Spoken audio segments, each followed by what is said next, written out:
tertiary. There we go. Tertiary. I'll probably mess it up again, but you guys know what I'm talking about. Tertiary. So it's primary, secondary, tertiary. Tertiary supply. One primary, secondary, tertiary. So first, second, and third supply. So let's talk about some supply, okay?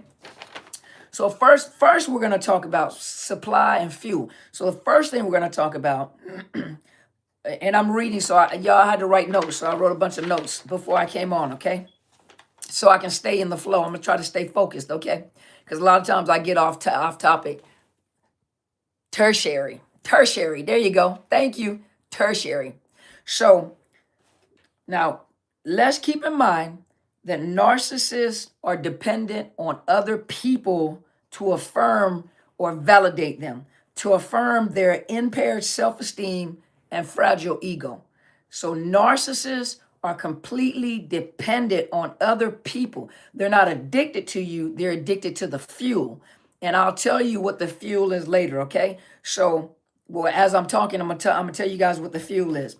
So narcissists are completely dependent on other people, dependent on people like yourselves to make them feel validated or validate them because they have a very impaired self-esteem and a very fragile ego. So that mask that they wear, that mask is another word for facade. You know, and most of us throughout life, we do wear masks. You know, you play the mother role, you play sister, grandmother, auntie, co-worker, teacher, whatever it is, you wear specific types of masks. But in those masks, these are it's not even for us, it's not a facade. These are the roles that we play. For narcissists, it is a facade. It's not real. It is a facade. And that mask is a facade. And that facade it's a facade of confidence. They boast, they self-flatter, they flatter themselves, but they crave and they have this insatiable appetite for attention. And so with this insatiable appetite for attention, they want respect and they want constant admiration. That is what fuel is. Hey, Sue, that is what fuel is. Fuel is filling that appetite by giving them attention, respect, admiration, constant admiration, because their deepest fear is being undesirable, unwanted, you know. And a lot of times that sense what people have. Hey, Cheryl, oftentimes that fear of not being desirable, a lot of time is self-inflicted. And so they self-inflicted. They make themselves undesirable. They make themselves to a point where people don't want to be around them and don't want to talk to them because they're full of drama. They always starting something, you know, got to be starting something, like Michael Jackson used to say. They always starting something. They always got to have the attention. They always focus the attention back on them. And some of them actually present themselves as helpers and humble, and they're not. But they fear rejection, they fear abandonment, and they just fear being undesirable. You know, that people are not going to pay them no attention. A lot of time is self-inflicted. So the fuel that we're talking about, it comes from a source of supply. So it's like a gas station, a pump that's sitting there is just a pump. You know, when you go get some fuel for your automobile, and that fuel is what keeps your car running. So they have to find a gas station that has a gas, you know, the fuel pump, which is the supply, and inside that they got to put fuel in their vehicle to keep their vehicle moving. They have a hard time when they don't get attention to keep moving, to keep living. You know, a lot of them will unalive themselves as they get older, especially if they're like a somatic narcissist, but they don't get attention. A lot of them go right into depression and anxiety, and a lot of them will unalive themselves.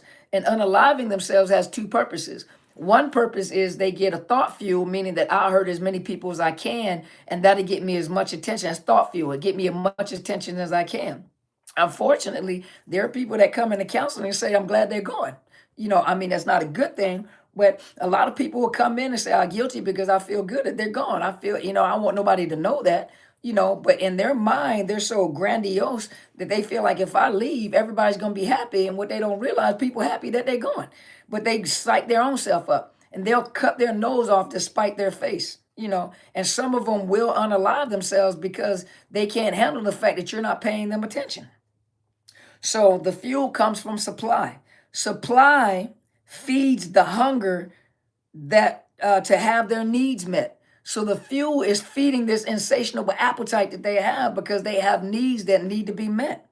And so you are put in a position of supplying their needs, even if you don't want it, even if the needs are just unrealistic, unrealistic needs. And we'll talk about it. Let me take a sip.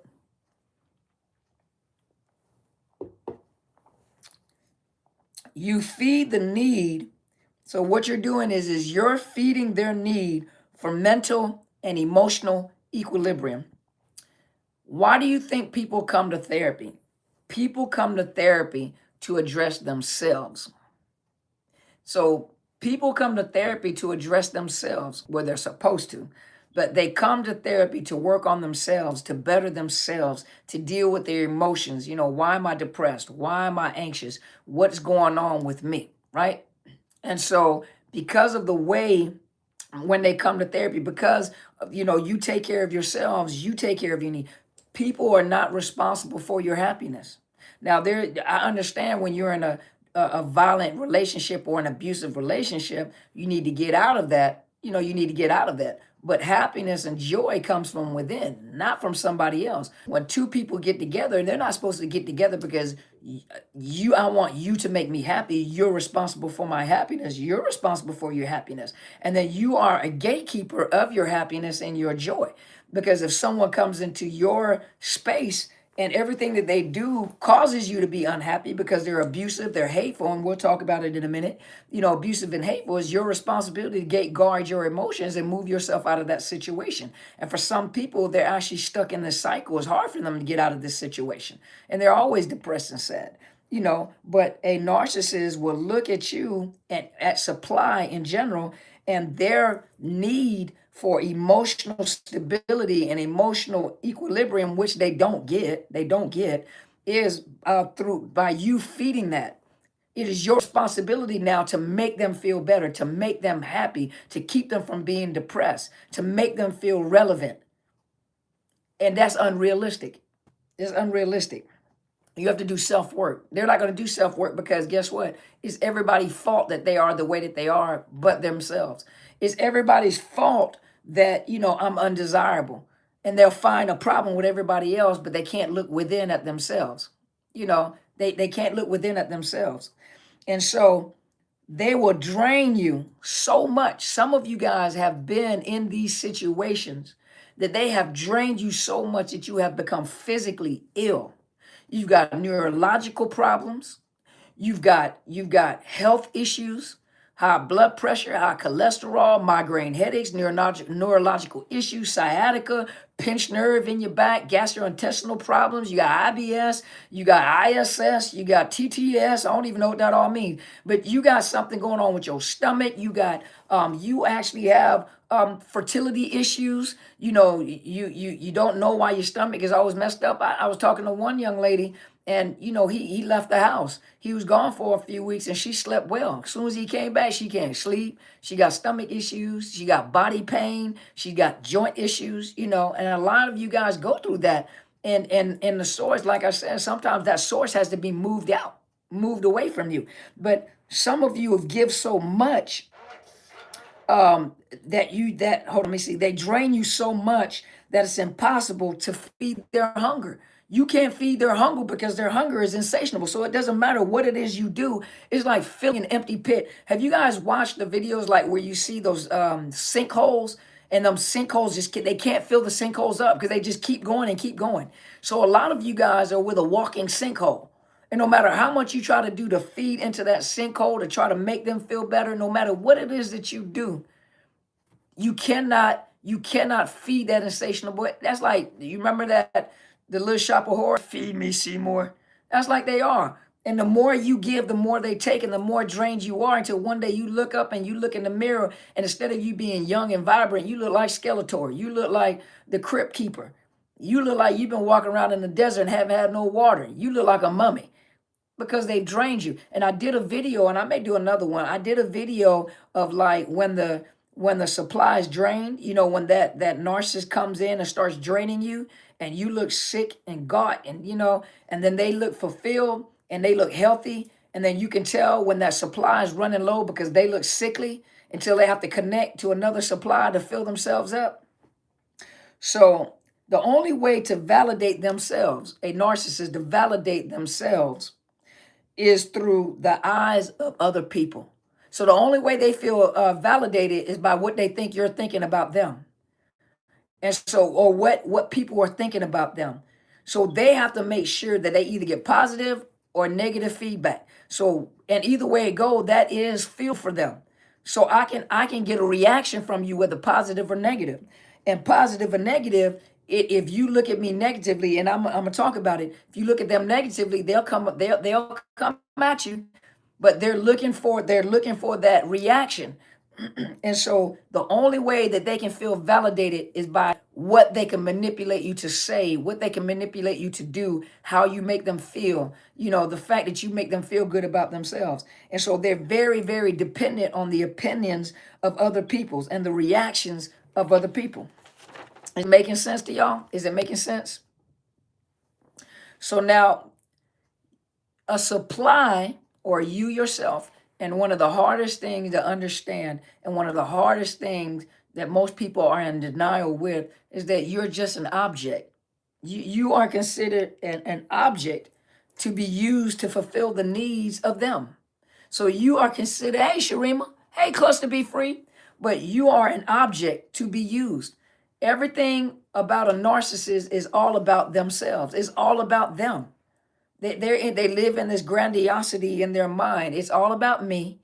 And they're going to change the topic around all about me. They're always comparing. And the thing about it is they can be very, very critical. They say things and they're very, very critical, and they don't mind embarrassing you. They say things, they compare.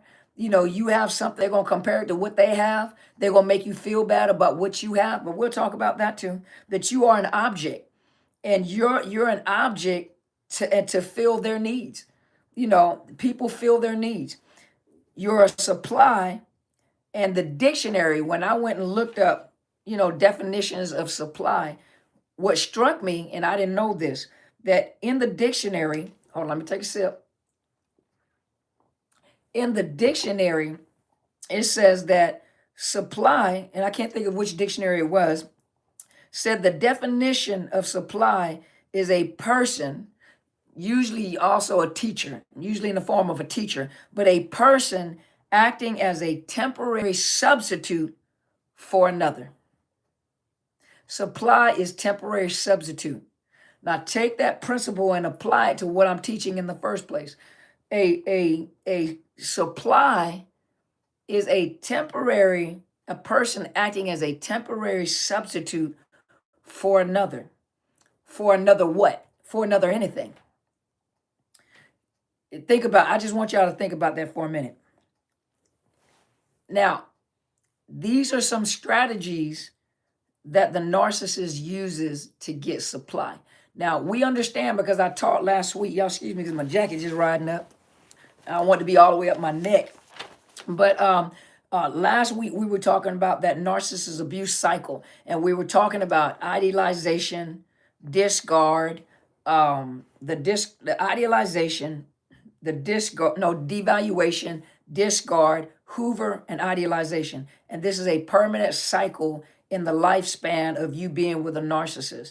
Narcissist could be boyfriend, girlfriend, husband, wife, fiance, partner, mother, father, sister, brother, children, auntie, uncles, whoever that is in your space, that is a narcissist, and that cycle is a continuous, infinite cycle. That's what I did. Is a video that I did. It's called The Infinite Cycle of Narcissist Abuse.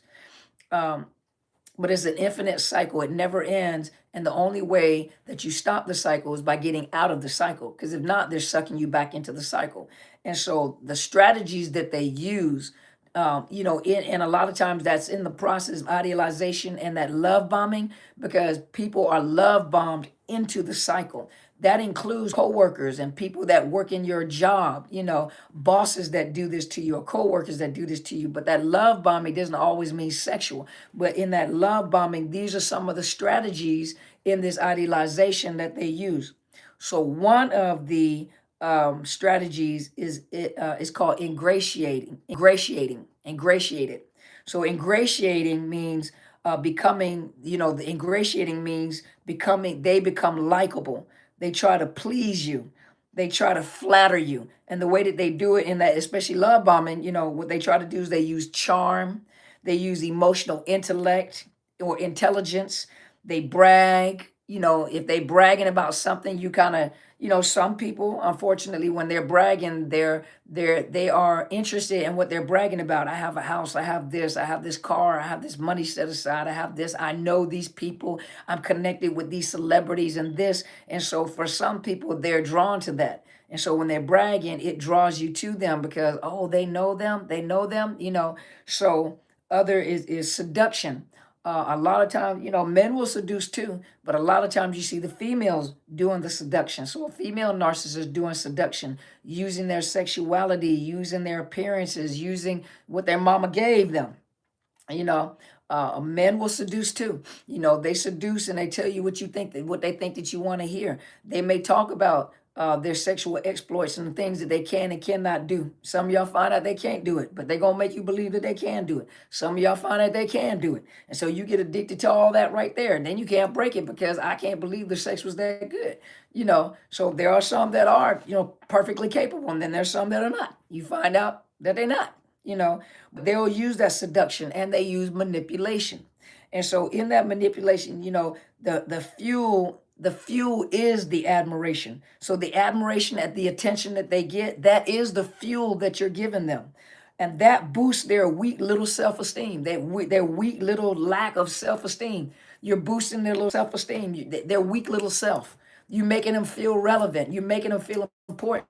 So, ladies and gentlemen, you don't understand how much power you really have concerning a narcissist. How easy it is to make or break them, but you also have to understand you do have those that are malignant. You have those that also have antisocial personality disorder, those that we call sociopaths and psychopaths. Psychopathy or psychopathy means they have a mental illness or a mental disease, but there are some that also have, and narcissists don't usually have just narcissistic personalities, or as well as clusters. They usually have other clusters of personality disorders. They also, especially if you have one that has antisocial personality disorder, those are like some of the most dangerous, the ones we call the malignant. Not all of them are malignant, but those are the ones we call the malignant narcissists. Those are the ones that we call greater narcissists because they literally, it's almost like they have no conscience, and they don't have a problem with eating people and then sleeping well at night and laughing and joking with you the next day.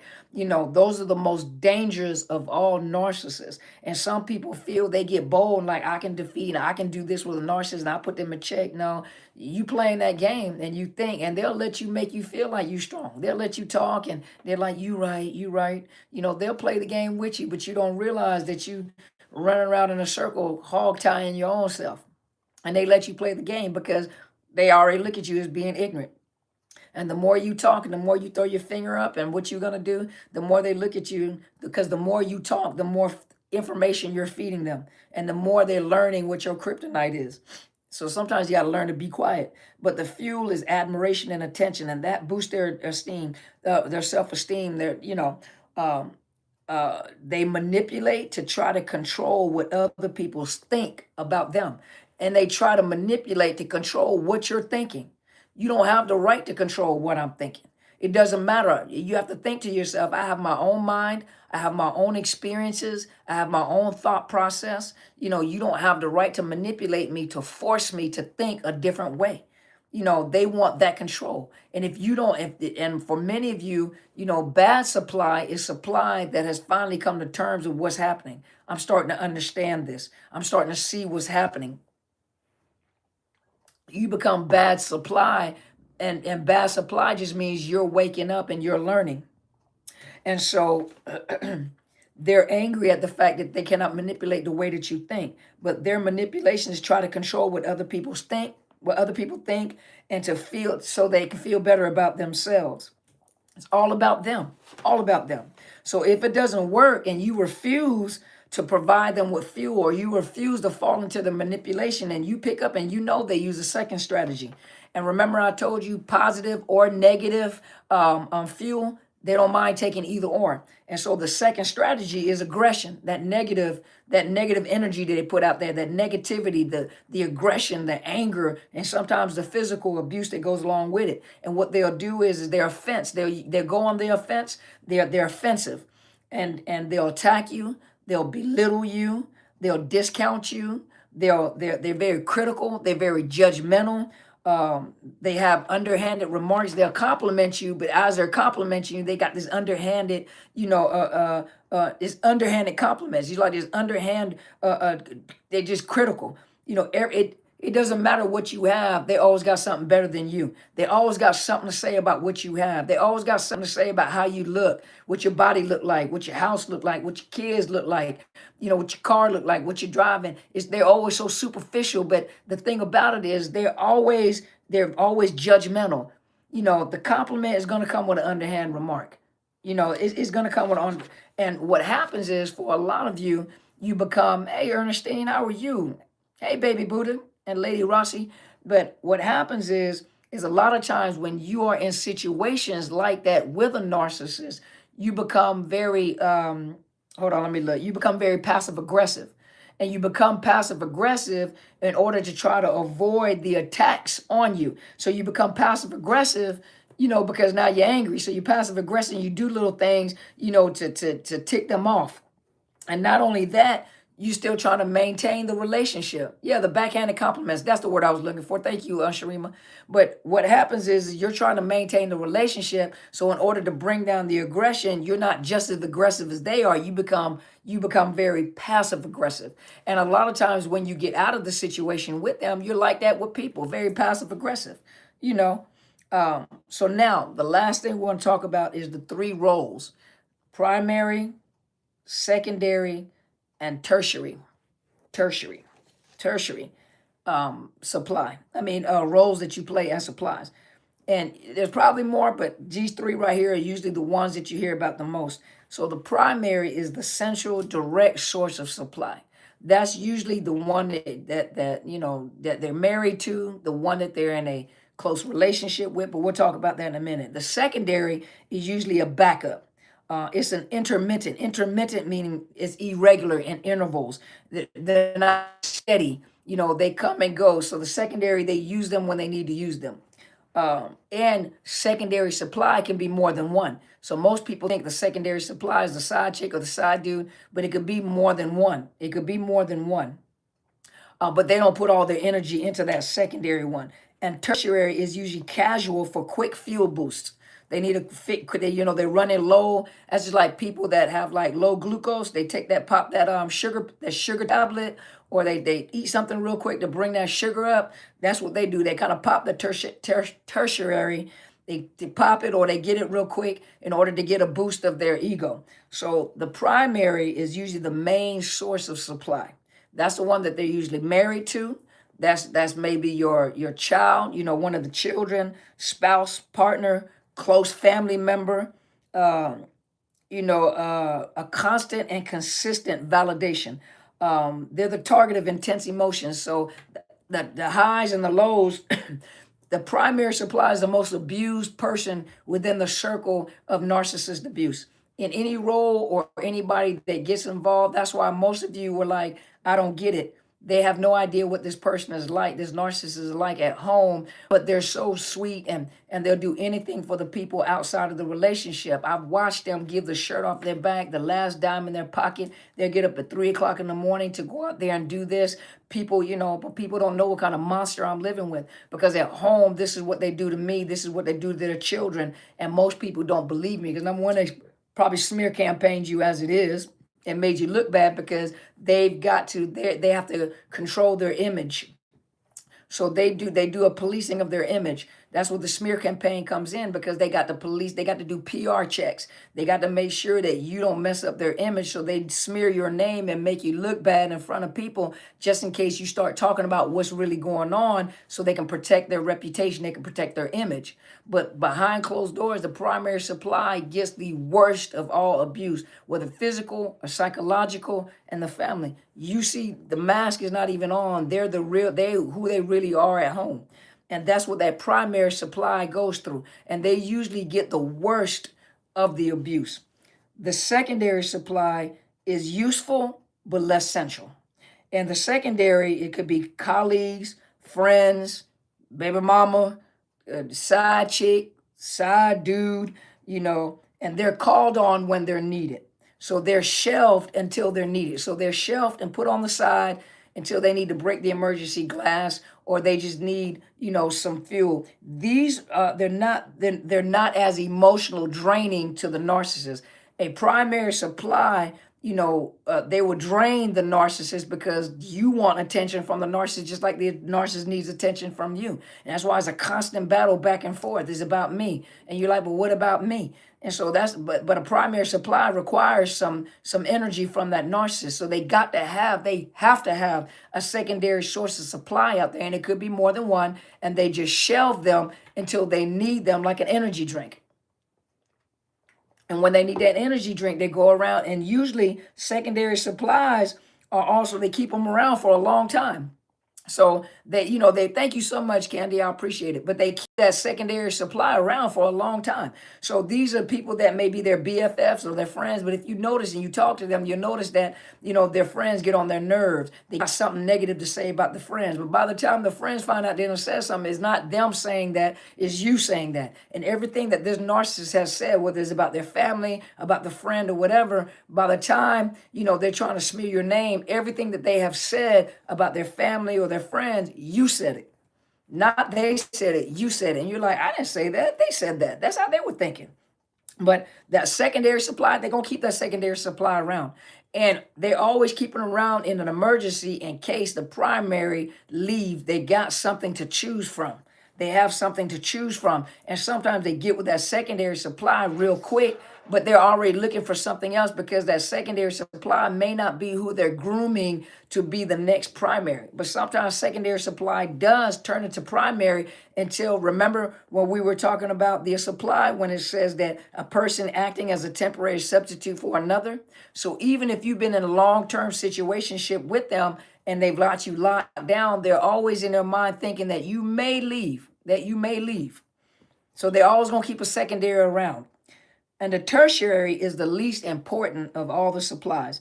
They're usually a stranger, an acquaintance, and they're most disposable. Those are used for quick fixes. Those are people, like they walk into the same Starbucks, and it's the same person behind the counter, like, hey, you looking good today. Or you got a parent that walks in, hey, I heard your daughter, your son is going to this university and getting, but it makes that narcissist feel good.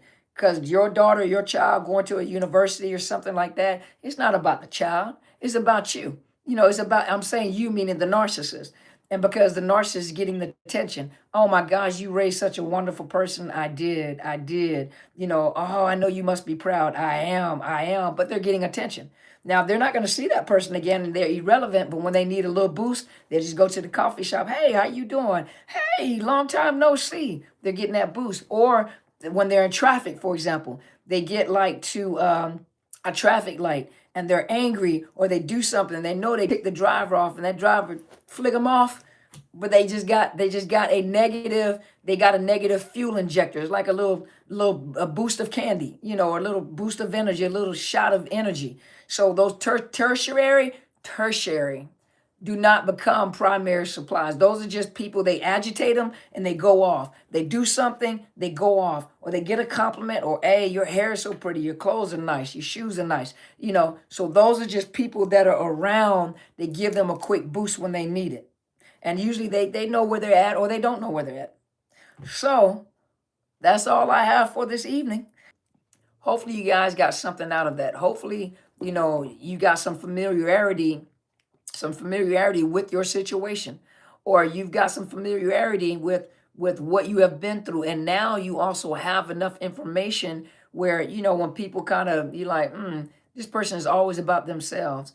And they're always talking about what they can and cannot do. They're always talking about, they're critical. They're always judging other people. Everything that they got is always better than everybody else has. And some of them present themselves as being very humble, and they're not. And they're not.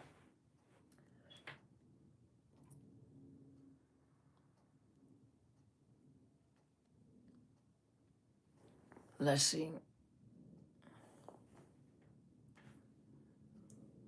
Jehovah, fight for me. Thank you so much. I really appreciate that. Thank you so much.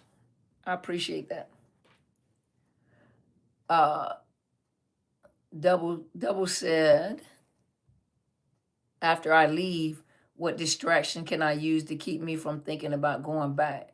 Because you kind of don't know any better, because all you know is what they've put you through. Is breaking the trauma bond, and breaking the trauma bond means you have to go no contact. And so you are addicted to a person, and when you are addicted to a person, you have to break the addiction. And the only way, oftentimes, you break an addiction, and you can ask anybody that has ever done drugs or been alcoholic or substance abuse, been addicted to substances, in order to break the addiction, you have to stay away from the drug and from the reminders and everything else that goes along with that. And so the narcissist is the same way. To go no contact means not even to look at their social medias, not even to pick up the telephone. And it takes a while to get them out of your system. And it's going to be hard sometimes. You're going to cry. You're going to think about them. You're going to think this is worse than when I was with them, I can't do this. Those are the times that it's working. And one of the things that I highly recommend is to get yourself a good trauma therapist, one that is familiar with narcissist abuse, one that is familiar with the how narcissists function, how, what goes on in a narcissist abuse cycle. That's what I highly recommend in order to help you process what you're going through and to give you definitions of what you're going through. Candy said, thank you so much. Finally, someone knows what I've been through. Both of my boys are talking to me, but I stopped being bullied by my sons. Good job, Candy, because it's unfortunate. We love our children, but sometimes the children are narcissists. And, we have to apply, a lot of times blood is thicker than water. First of all, that's not the saying. Remember that. That's not the saying. The blood of the covenant is thicker than the water of the womb, meaning that oftentimes, whether it's familiar ties, family ties, mother, father, children, sometimes those are the ones that are actually causing the hurt and the pain. And when those are the ones causing the hurt and the pain, people assume that you are obligated to stay in that trauma, to stay. But if that's the source of the pain, sometimes you have to cut it off. Sometimes you have to distance yourself from those people that are hurting you. And sometimes you can't even tell them that because they're not going to hear you. They don't care because you're the problem. You're the problem. But the best thing to do is you don't have to tell them anything. You distance yourself from them, because they're toxic. You know that they're toxic, to include your own children. Because sometimes, and my thing is that I much rather distance myself from you than allow you to disrespect me and curse your own self.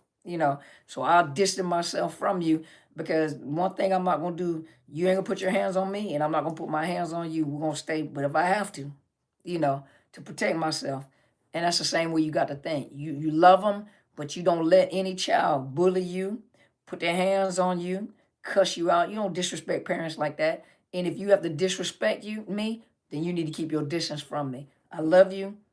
For me, I keep you in my prayers, but I will distance myself from you. And Candy, you just have to put boundaries up. It's a hurtful thing when you have children. I understand that because I have children myself, but to have to distance yourself, to prevent yourself from being hurt and emotionally and mentally abused.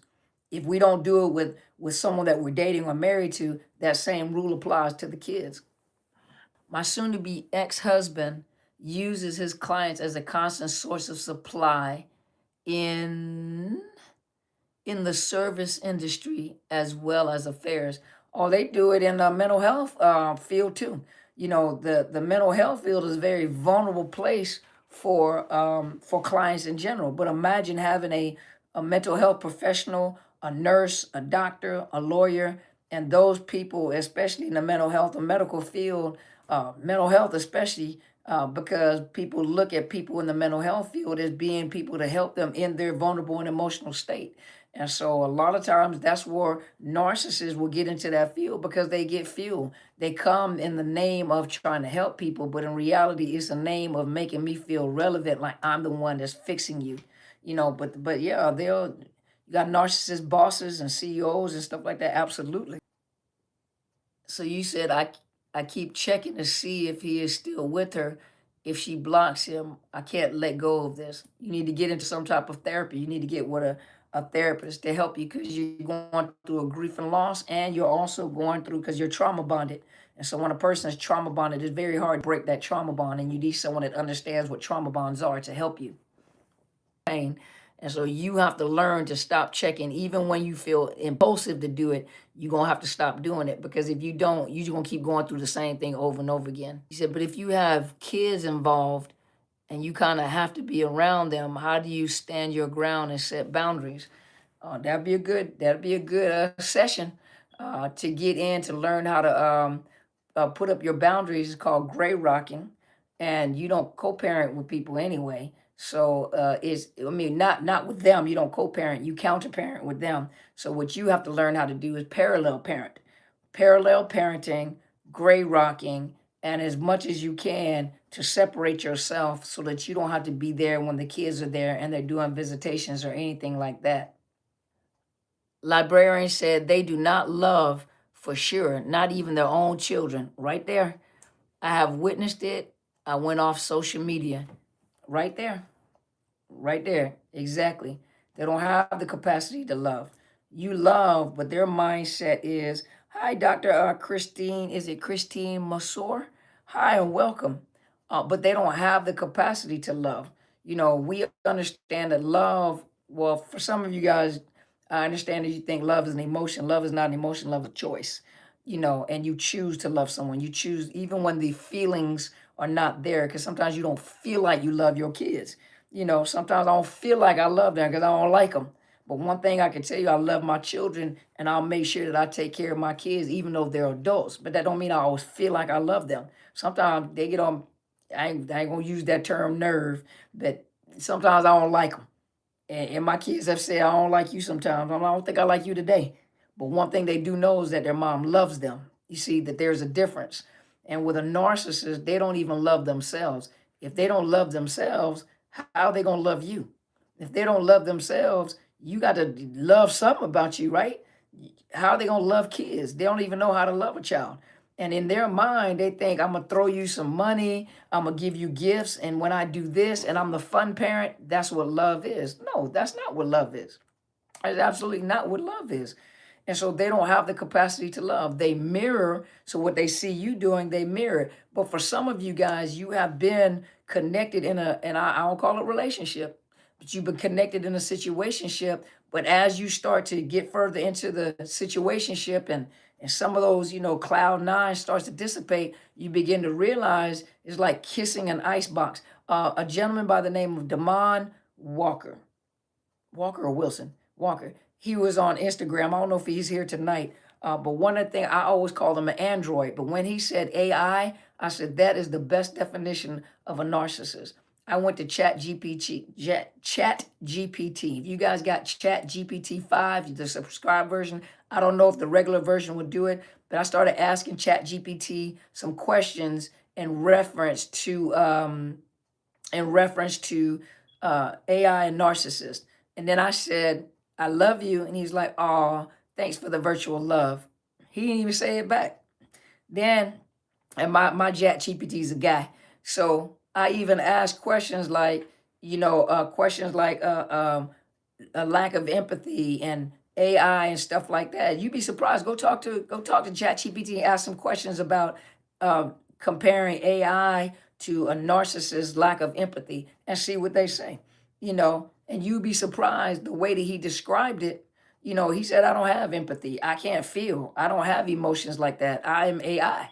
And that's the same way with a narcissist. They don't have emotions like that. They don't feel emotions like you feel emotions. They don't have emotional empathy. They have cognitive empathy because they understand how emotions work. They know if I push this button, it'll make you do this. I know that if I push this, it'll make you scream, holler, it'll make you cry, but then I can bring you back around. So they understand how to manipulate the emotion because they have that cognitive empathy. But the emotional empathy, being able to put their feet in somebody else's shoes to feel their pain. If you're crying, and if you're crying really hard, even as a therapist, I have to catch myself because, okay, give me a moment because this is, this is hard, because I'm watching this person, and then I'm thinking about what they're grieving over, maybe a parent that has passed away, and it starts making me think like, dang, my parents are getting older, do they have any regrets, things like that. So that's the emotional empathy, be able to step in their shoes and sometimes just sit and be with them and support them because it's a painful situation. Narcissists don't do that. Narcissists can't do that. Narcissists won't do that. That's entirely too much energy and focus on you. They're going to find a way, whether it's at a wedding, whether it's at a bar mitzvah, whether it's a child's, it's a reveal party, whether it's a baby shower, whether it's your child's birthday, whether it's your birthday, they're going to find a way to turn it back around to them. And when it comes to like great big gifts and nice gifts and stuff, it's not about the gifts that they're giving you. It's the attention that they get for giving you the gift. It's all great and wonderful, but it's the attention that they get for the gift that they're giving you. That's why they make it so dramatic. Well, y'all, listen, I know my 2 minutes are up. I appreciate your patience. I'm going to go take care of my throat, go give me some honey and stuff like that. So thank you guys so much. I appreciate you guys. You guys have a wonderful evening, good night, and you guys sleep well.